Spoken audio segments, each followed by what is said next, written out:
For us, it's like a very direct impact on our sales, I would say.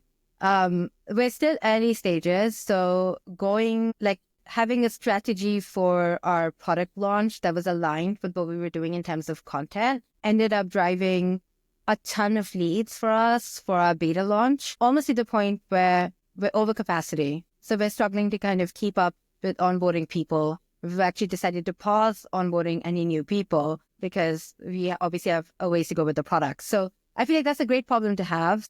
We're still getting 3 to 4 qualified leads a week. So that to me is like not just a matter of like the messaging is hitting. It's like the right kind of content, getting the right, like establishing our brand. More folks are starting to kind of hear about us. And then people are like convinced enough that they are signing up for betas, which I think is a really big leap. We were like, okay, I guess we could do a post today on LinkedIn was like the limit of it. Also, I was the person who like doesn't always love talking about herself or whatever. So I was also hesitant as a founder to be like, I'm better in like written content than I am like verbally like this. So video was not an option. So you can even ask Zach the first time we did a video, I was very nervous in doing it. So I think one thing that changed for us is like, for me mentally, there was a shift in understanding the impact of like spoken word versus just like written word. A lot of academics have that problem. We all think like written word's better than spoken word. The other thing I realized is it's like, I don't have to mask. I got more and more comfortable as things went on to just like be myself, and like there are quirks in there, like funny jokes in there. That's just a part of my personality. Again, the way in which we were doing it was allowing that to come out a little bit, which had an impact in terms of like, getting even more speaking gigs and getting Amoeba's name out there.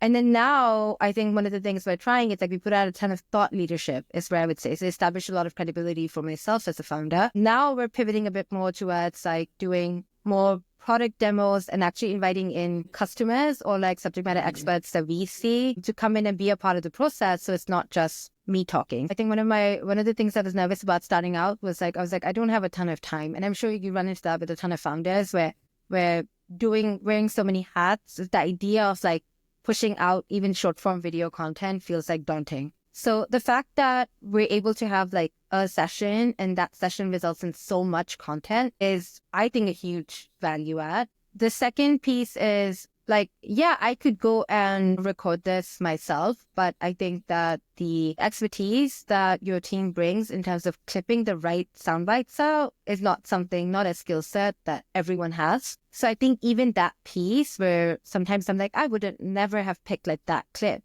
But then I see how it resonates with people on LinkedIn and I'm like, okay, well, clearly there's something here. So even that piece, I think, has been really interesting for us. And then we kind of thread the needle between the short form videos, the LinkedIn messages that are going out during that time frame, and like what we're trying to do as a company, like just like our overall, like what is our goal for the month. And I think threading the needle between those three then creates like this cohesive way to communicate, like what are we trying to do, I would say. To the point where people have actually come to me and asked me, like, how big is my marketing team? So I think that's like a huge testament to like what you guys are putting out. As well as getting shout outs from both folks in my network who know me to be like a very awkward human, and even my board during our board meeting of like, okay, like this is like good job doing this because it clearly seems to be like resonating with people and creating a brand identity, which it's hard to impress me. I will say that. So, but you guys definitely did impress me a lot with how this turned out.